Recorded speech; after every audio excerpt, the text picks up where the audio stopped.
লোকসভার পর বঙ্গের 4 কেন্দ্রের উপনির্বাচনেও পর্যদস্ত বিজেপি। অনেকে ভোট দিতে পারেননি বলে অভিযোগ করেছে বিজেপি। আর এবার তাই পোর্টাল চালুর ঘোষণা শুভেন্দু অধিকারীর। যারা ভোট দিতে পারেননি তারা নাম নথিভুক্ত করুন, কাল থেকে পোর্টাল চালু করছি। যারা ভোট দিতে পারেননি তাদের জন্য গণ আন্দোলনে নামছি। 4 কেন্দ্রের 100 ভোটারকে নিয়ে রাজভবনে আসবো, হুঁশিয়ারি শুভেন্দু অধিকারী। লোকসভার পর বঙ্গের 4 কেন্দ্রের উপনির্বাচনেও পর্যদস্ত বিজেপি। অনেকে ভোট দিতে পারেননি বলে অভিযোগ করেছে বিজেপি। আর তাই এবার পোর্টাল চালুর ঘোষণা করলেন শুভেন্দু অধিকারী। যারা ভোট দিতে পারেননি তারা নাম নথিভুক্ত করুন, কাল থেকে পোর্টাল চালু করছি। যারা ভোট দিতে পারেননি তাদের জন্য গণ আন্দোলনে নামছি। 4 কেন্দ্রের 100 ভোটারকে নিয়ে রাজভবনে আসবো, হুঁশিয়ারি দিয়েছেন বিরোধী দলনেতা শুভেন্দু অধিকারী। চালু করছি আমি। যারা পঞ্চায়েতে, লোকসভায় এবং বাই ইলেকশনে ভোট দিতে পারেননি তারা নাম নথিভুক্ত করুন, সিক্রেসি থাকবে। আমি একটা বড় ফাইটের জন্য প্রিপারেশন নিচ্ছি।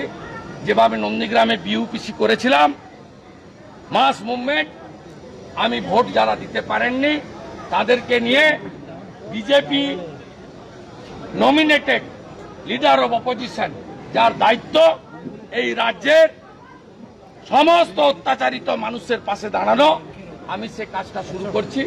আগামীকালই আমি পোর্টাল আমার সোশ্যাল মিডিয়া হ্যান্ডেলে দিয়ে আমি 100 জন রানাঘাট দক্ষিণ, রায়গঞ্জ এবং মানিকতলায় যাদের আঙুলে কালি পড়েনি এবং আই কার্ড নিয়ে আমি খুব তাড়াতাড়ি রাজভবনের গেটে আসছি।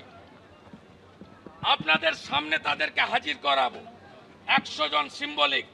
একদিকে শুভেন্দু অধিকারী তিনি বলছেন 4 কেন্দ্রে যারা ভোট দিতে পারেননি তাদেরকে নিয়ে গণ আন্দোলনে নামবেন। অন্যদিকে তৃণমূলকে যারা ভোট দেননি তাদের লক্ষ্মীর ভান্ডার বন্ধের পরামর্শ শাসক নেতার। এত কিছু পাওয়ার পরেও যারা তৃণমূলকে ভোট দেননি তাদের সম্পর্কে ভাবতে হবে।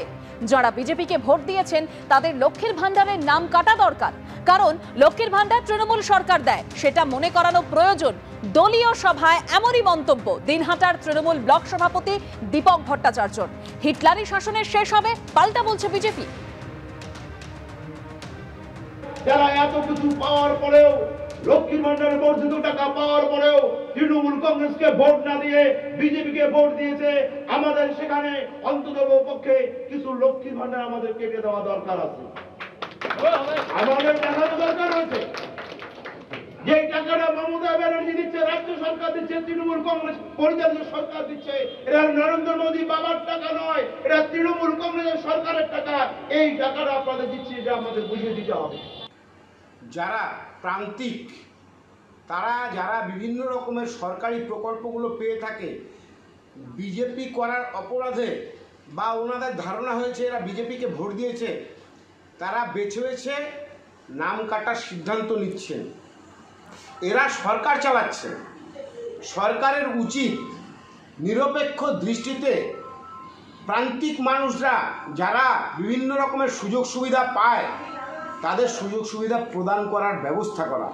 কিন্তু তৃণমূলের নেতাদের এইরূপ মন্তব্য, এগুলো দুর্ভাগ্যজনক, হতাশাজনক। আমরা ওরা করে আর কতদিন সরকারে টিকে থাকবে? আমি মনে করি হিটলারের যেমন পতন হয়েছিল, এদের পতনও আসু, সামনে এদের পতন আছে।